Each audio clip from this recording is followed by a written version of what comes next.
Magandang umaga po sa ating lahat. Ngayon, narito na naman po tayo para po magsamba sa Panginoon.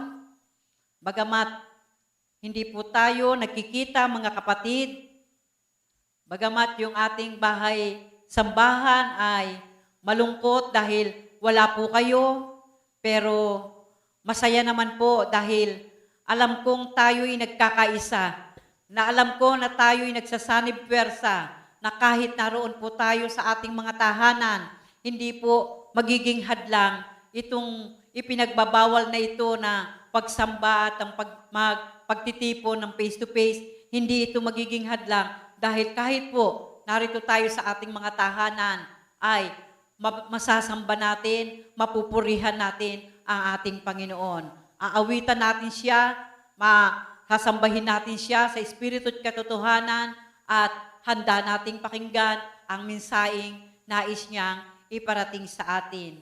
Nawa ay magkaisa po tayo na sa araw na ito ay masamba natin ang ating Panginoon. Ang ating pong teksto ay matatagpuan po natin sa Matthew 6:33. Ang sabi po rito, ngunit higit sa lahat, bigyan niyo ng halaga ang kaharian ng Diyos at mamuhay ng ayon sa kanyang kalooban at ipagkakaloob niya ang lahat ng inyong kailangan. Basbasan mo po ng iyong makapangyarihang kamay ang mensahe mong ito, Panginoon.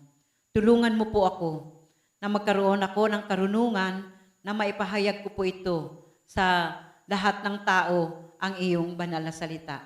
Ang banal na Espiritu mo ang siyang sasama sa akin sa oras na ito. Salamat po. Ito po ang aking hiling sa pangalan po ng iyong anak na si Jesus. Amen. Hindi kailanman sinabi ng Panginoon na mali nating pag-isipan ang ating mga pangunahing pangangailangan. Hindi sinabi ng Diyos na huwag mong isipin ang iyong kakainin. Hindi niya sinabi na huwag mong isipin yung dadamitin mo. At hindi niya sinabi na huwag mong isipin yung mga bagay na kailangan mo. Hindi niya sinabi na huwag tayong maghanap buhay. Hindi rin niya sinabi na huwag tayong maghanap ng ating kakainin at ng ating dadamitin. Bakit hindi niya sinabi yung mga bagay na yon? Sapagkat alam ng Diyos na ang mga bagay na ito ay mahalagang kailangan ng tao. Alam ng Diyos na mahalaga ang hanap buhay para mayroong matugon sa pangangailangan, at alam ng Diyos na kailangan natin ang pagkain, at alam ng Diyos na kailangan natin yung mga bagay na kailangan natin sa buhay. Ang sinasabi lang po niya sa atin ay huwag tayong mabalisa. Sabi niya, huwag tayong mabalisa, huwag tayong mag-alala sa lahat ng bagay. Ang sabi ng banal na kasulatan, mapalad na maituturing yung mga taong may personal na relasyon sa Diyos. Mapalad na maituturing yung mga taong kumikilala sa Diyos. Dahil kinikilala nila na ang Diyos ay pinagtitiwalaan nila, at yung Diyos na yon na pinagtitiwalaan nila ang siyang may hawak ng kanilang bukas. Ang siyang may hawak ng para sa buhay nila, para sa kinabukasan. Kaya, ang sinasabi niya, wala kayong dapat ipag-alala. Kung lagi lamang nakatuon ang ating paningin sa ating Panginoon, mararamdaman natin at makikita ang masaganang biyaya na nanggagaling sa Kanya. Kailangan nga lang nakapokus tayo sa presensya ng ating Panginoon. Na kung lagi tayong nakapokus, doon mo mararamdaman at makikita yung mga pagpapala at mga biyaya na ibinibigay niya sa iyo. Ang pag-aalala at pagkabalisa ay gawa ng kaaway sa buhay natin. Pilit niyang ginugulo ang ating isip. Ginugulo niya na lagi tayong mag-alala. Yan ang gawa ng kaaway sa buhay natin. Magbigay tayo ng halimbawa ng mga taong may pagtitiwala sa Diyos. Halimbawa, bigyan natin ng isang bata. Nakakita ka ba ng batang nag-aalala kung meron siyang kakainin? Hindi. Walang batang nag-aalala kung meron siyang kakainin. Basta, kapag umupo siya, doon sa hapag-kainan nila, naniniwala siya na may kakainin. Ang isang batang nag-aaral, nag-aalala ba siya kung saan siya kukuha ng gagamitin niya sa paaralan? Hindi. Hindi siya nag-aalala. Basta ang alam niya, papasok siya sa paaralan sapagkat alam ng kanyang magulang kung ano ang kailangan ng kanyang anak. Ang mga magsasaka, alam ba nila kung paano tutubo yung mga halaman, yung mga palay, mga bungang kahoy, mga gulay na itinanim nila? Alam ba nila kung paano ito tutubo? Hindi. Basta ang alam nila, aalagaan niya ito at ang bahala ang Diyos na siyang magpalago at magpatubo dito. Ganoon din ang ibig ng Diyos sa atin. Huwag tayong mag-alala para sa araw ng bukas, sapagkat alam ng ating Ama sa Langit ang lahat ng ating pangangailangan. Alam ng Ama sa Langit ang ating pangangailangan, pero hindi niya ibig sabihin na hindi tayo kikilos. Hindi ibig sabihin na hindi tayo maghahanap buhay kahit na alam niya ang ating mga pangangailangan. Sabi nga sa kasabihan, nasa tao ang gawa, nasa Diyos ang awa. Kaya, dahil tayo bilang tao, mayroon tayong pananampalataya na hindi tayo pababayaan ng Diyos, mayroon din tayong gagawin sa ating buhay. Meron tayong gagawin upang mabuhay tayo. Kinakailangan, kikilos tayo at ipagkatiwala natin sa Diyos ang lahat ng pagkilos natin ito na siya ang magbibigay ng lahat ng ating kailangan. Hindi tayo dapat tumulad doon sa kwento ng mga bata, sa kwento ng mga bata tungkol kay Juan Tamad. Na ang kwento doon sa mga bata, si Juan Tamad ay nakahiga doon sa may malaking puno at hinihintay niyang bumaksak sa kanyang bibig ang isang bunga na kanyang pakikinabangan, na kanyang magiging pagkain.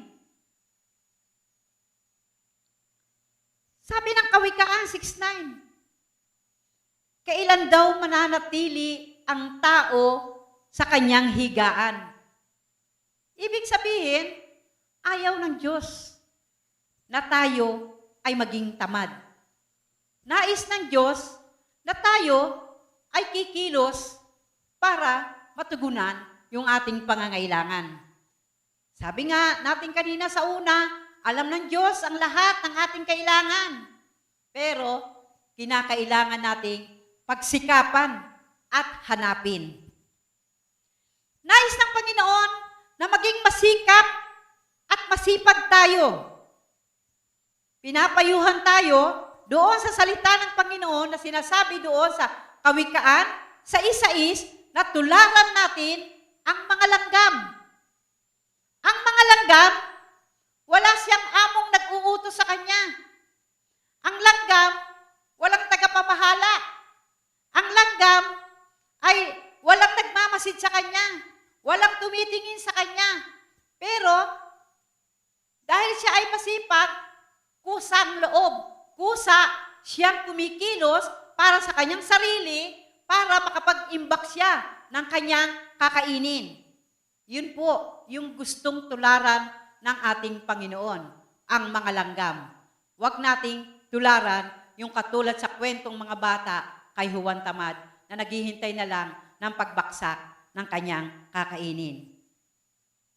Ang mga langgam, nag-iipon, nag-iimbak ng pagkain sa panahon ng tag-araw. Kaya pag dumating ang tag-ulan, nandun lamang sila sa isang safe na lugar at kung saan sagana sila sa kanilang pagkain. Yun din po yung itinuturo sa atin. Na sa bawat hanap buhay din po natin, matuto tayong magtipid, matuto tayong magtabi, matuto tayong mag-imbak upang sa pagdating ng tag-ulan o pagdating ng ganitong uri ng pandemic na ito, na hindi tayo nakakalabas, na marami walang hanap buhay, na marami pa ang nagkakasakit, mayroon po tayong nadudukot, mayroon po tayong nakakain. Yun yung nais ng Panginoon sa atin. Yung kalakasan na ibinibigay sa atin ng Panginoon, nais niya na gamitin natin sa kasipagan. Hindi tayo magiging masipag kung hindi malakas ang ating katawan. Kaya, ang kalakasang ibinibigay sa atin, gamitin natin sa kasipagan upang matugunan ang ating mga pangangailangan. Pero, huwag mo namang abusuhin ang iyong katawan. Mga kapatid, huwag mong abusuhin ang iyong katawan. Ang sabi, magpakasipag tayo para matugunan yung ating pangangailangan, pero huwag naman din daw po nating abusuhin ang ating katawan sa sobrang paghahanap buhay. Na dahil sa sobrang mong paghahanap buhay, wala ka ng panahon para sa Panginoon. Wala ka ng panahon para sa iyong pamilya. Wala ka ng panahon para makipagkaibigan. Kasi pagod na ang iyong katawang lupa. Pagdating mo galing sa trabaho, wala na. Nakahiga ka na, nagpapahinga ka na. Nawalan ka na ng panahon sa maraming bagay. Ayaw din ng Panginoon yon. Gusto nga niya maging masipag, pero sa balansing sipag ang kailangan. Dahil kapag inabuso mo na yung katawan mo, pati ang presensya ng Panginoon, ang pagdalo mo sa Kanya, ay makakalimutan mo na rin. Sa sobrang kapaguran mo, wala ka ng panahon para sa Panginoon. Kung paano naglalaan tayo ng oras para sa ating hanap buhay, mas lalong bigyan natin ng paglaanan natin ng oras ang Panginoon. Kung pinahahalagahan mo ang iyong hanap buhay, mas lalo nating pahalagahan ang Diyos na nagbigay sa atin ng hanap buhay. Amen po ba? Ito nga po, mayroon pong isang patotoo. Ang patotoo pong ito ay nabasa ko lamang po doon sa isang babasahin. No? Isang patotoo na nagsasabi, ang taong ito, nung araw, wala siyang trabaho. Dahil siya ay mayroong paniniwala sa panalangin. Dahil siya ay mayroong paniniwala na may Diyos. Nangingin siya. Ang sabi niya, bigyan niyo po ako ng trabaho. At ang Diyos ay mabait sa buhay natin. Ang Diyos ay handang makinig sa ating mga panalangin. Sa madaling sabi, sinagot ng Diyos yung kanyang kahilingan. Binigyan siya ng isang trabaho. At dahil maganda yung trabahong ibinigay sa kanya, natutugunan niya yung kanyang mga pangangailangan at nakakaipon siya. Kaya ang sabi niya, nagdasal nanalangin na naman siya. Sabi niya, Panginoon, gusto ko pong magtayo ng isang negosyo. Siguro may ipon na siya noon eh. Nakaipon siya doon sa kanyang mga pagtatrabaho eh. Nangarap siya na magtayo ng negosyo. Nanalangin ulit siya.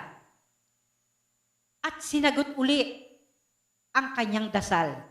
Patotoo po ito na nabasa ko sa isang magazine. Sinagot uli ang kanyang dasal sa pangalawang pagkakataon. Una, humingi siya ng trabaho, sinagot siya, at nakaipon siya. Pangalawa, nagnangarap siya na magtayo ng negosyo, hiningi niya, at sinagot din, binigyan siya. Ngayon, dahil meron na siyang itinayong bagong negosyo, umunlad ang kanyang buhay. Umunlad ang kanyang negosyo. Pero ito po yung nakakalungkot. Sa paglipas ng ilang taon, bigla na lang bumaksak yung kanyang negosyo. Isang malungkot na pangyayari sa kanyang buhay. Bumaksak ang isang maunlad na negosyo. At ang sabi niya, at ito pa pala, bumaksak at nagkaroon siya ng malaking utang doon sa kanyang mga empleyado. At ang kanyang mga empleyado noong mga panahon na yon ay 200 ang bilang. Nagkaroon siya ng malaking utang doon sa mga empleyado niyang yun. At ayon sa kanyang kwento, ang pagbaksak ng kanyang negosyo ay hindi ayon sa kwento ng mga tao. Kasi ang sabi ng mga taong kilala niya, ang sabi ng mga taong nakapaligid sa kanya, maluho kasi ang iyong pamumuhay. Kung lumalabas ka, marami kang kaibigan na nililibre, pinapakain.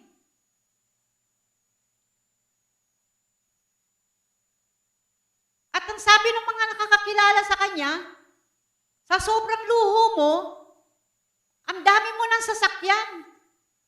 Puro magagarang sasakyan na ang nasa iyo. At nakapagpatayo na siya ng maraming mansyon. Kaya ang sabi ng kanyang mga nakapaligid sa kanya, dahil sa maluhong pamumuhay, kaya bumaksak ang kanyang negosyo. Pero hindi niya kinikilala na yun ang pinagmulan ng kanyang pagbaksak. Ang sabi niya, ang aking pagbaksak ay dahil sa isang pagkakamali. Anong pagkakamali? Tinanggap niya sa kanyang sarili at binalik niya yung nakaraan na ako ay isang taong galing sa wala. Dahil wala siyang hanap buhay mga panahon na yon. Nang dahil sa aking paghingi ng tulong sa Diyos, ako ay kanyang pinagpala. Binalikan niya eh. Yun yung dahilan ng kanyang pagbaksak dahil sa kanyang pagkakamali. Pero, dahil siya ay pinagpala noon, ang masaklap, noong ako'y pinatikim ng Diyos ng masaganang buhay, pinalago ang aking negosyo, nakalimutan ko siya. Yun ang sabi niya sa kanyang patotoo. Siya ang pinagmulan ng aking kayamanan, kinalimutan ko na siya ang Diyos na pinagmulan ng pag-unlad ko sa buhay, kinalimutan ko. Inuna ko ang aking negosyo. Wala akong inisip kung hindi paunlarin ang aking negosyo. Nawalan ako ng panahon sa aking pamilya. Napabayaan ko sila. Wala akong panahon para tumulong sa aking kapwa. Ang binigyang pansin ko kung papaano ako uunlad. At higit sa lahat, nawalan ako ng panahon sa Diyos na nagtiwala sa akin na magkaroon ako ng isang magandang negosyo. Isang malungkot ang nangyari sa kanya. Ngayon ko na-realize, sabi niya, ngayon ko na-realize na dapat pala una ang Diyos sa buhay ko. Ngayon ko na-realize na dapat pala siya yung lagi kong inuuna. Una siya palagi sa aking buhay, pangalawa na lamang ang aking hanap buhay.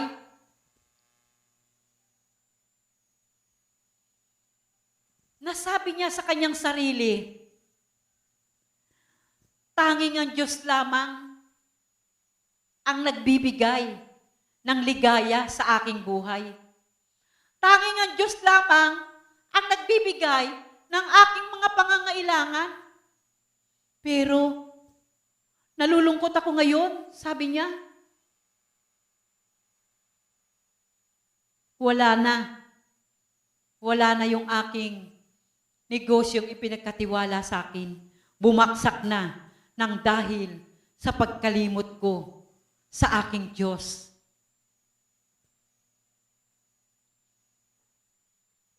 Ano ang aral na makukuha natin dito, mga kapatid?